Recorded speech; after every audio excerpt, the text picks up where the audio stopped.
कांग्रेस प्रदेश अध्यक्ष गोविंद सिंह डोटासरा ने राजस्थान में भाजपा सरकार के 2 साल पूरे होने और मुख्यमंत्री भजनलाल शर्मा के बयान पर पलटवार किया है।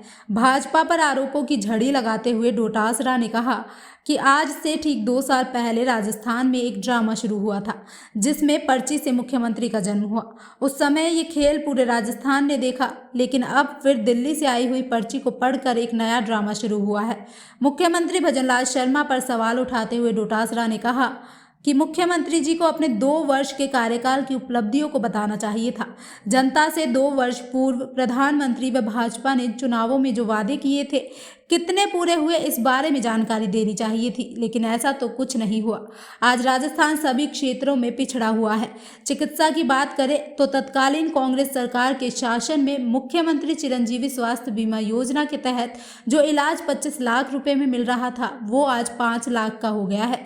दुर्घटना बीमा 10 लाख रुपए का मिलता था, जिसे भी घटाकर 5 लाख रुपए कर दिया गया है।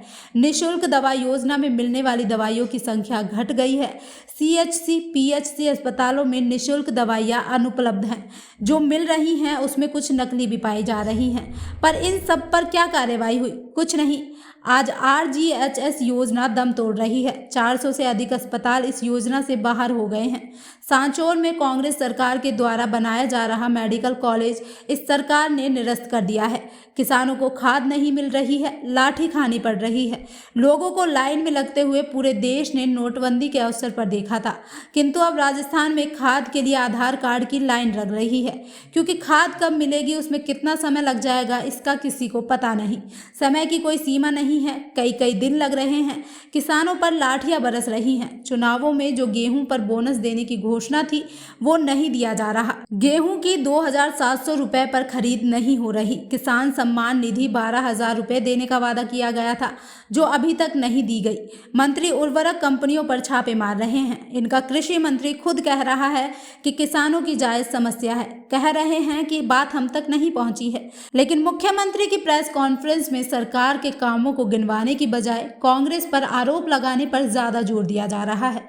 ये दिखाता है कि भाजपा सरकार हर मोर्चे पर विफल साबित हो रही है। लाखों लीटर पानी रोजाना की खपत होगी और वो किसान का हक मारा जाएगा, इसलिए किसान चिंतित है। जो हमारे समय में सूरतगढ़ के अंदर इथोलिन का जो प्रोजेक्ट लगा है, उसमें 6 ट्यूबवेल करके परमिशन लेकर के वो अपनी फैक्ट्री चला रहा है।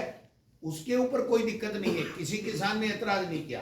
किसानों ने इसके ऊपर ऐतराज किया कि इंदिरा गांधी नहर परियोजना का पानी जो किसान का हक था, आपने नीचे से इसको पानी कैसे दिया। उनकी अगर बात सुनकर के इसका समाधान कर देते तो मैं समझता हूं कि इतनी बड़ी बात नहीं होती। आज सैकड़ों किसानों के ऊपर मुकदमे दर्ज करा दिए, आए दिन अपराध हो रहे हैं। SMS जैसे में ICU में आग लग जाती है, इनके कोई फर्क नहीं पड़ता। 25-25 लोग अवैध कट के चक्कर के अंदर टैंकर से मौत हो गई, इनके कोई फर्क नहीं पड़ता। आए दिन भ्रष्टाचार में लोग पकड़े जा रहे, इनके कोई फर्क नहीं पड़ता। जिनको अनुमति देनी है भ्रष्टाचार खत्म करने की बातें करते हैं, उस पर कुछ कर नहीं रहे। आप मुझे बताइए, ये जल जीवन मिशन की बातें करने वाले लोग आज 2 साल से सोए क्यों पड़े हैं? आज कह रहे हैं कि हम अधिकारियों के खिलाफ चुन करके, उसमें भी चुन करके अपने लोगों को बचा लो, अपने लोगों को बचा लो। जिसने अपना हिसाब कर दिया, अपने को अपना प्रतिशत दे दिया, उसके खिलाफ कुछ नहीं करना है। जिसने नहीं दिया उसके खिलाफ करना है। वरना अगर जल जीवन मिशन की चुनाव से पहले इन्होंने कहा था ये घोटाला हुआ है, हम जेल के सलाखों में लोगों को डालेंगे, तो क्या एक महेश जोशी को राजनीतिक आधार के ऊपर साजिश के तहत, षड्यंत्र के तहत जेल में डाल करके इतिश्री कर ली? इसका मतलब यह हुआ कि नीचे से लेकर के ऊपर तक सब एकदम ईमानदार लोग हैं। केवल महेश जोशी ने 900 करोड़ या 1000 करोड़ का घोटाला कर दिया, तो फिर इसको जमानत कैसे मिली सुप्रीम कोर्ट से? मैं कहना चाहता हूं, इनकी कथनी और करनी में फर्क है। इनमें कोई सामंजस्य नहीं है, कोई विजन नहीं है, कोई इनके पास में योजना नहीं है।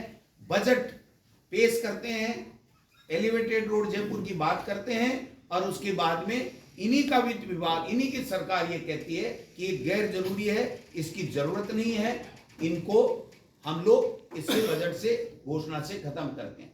ये कहते हैं हमने सड़कें बना दी।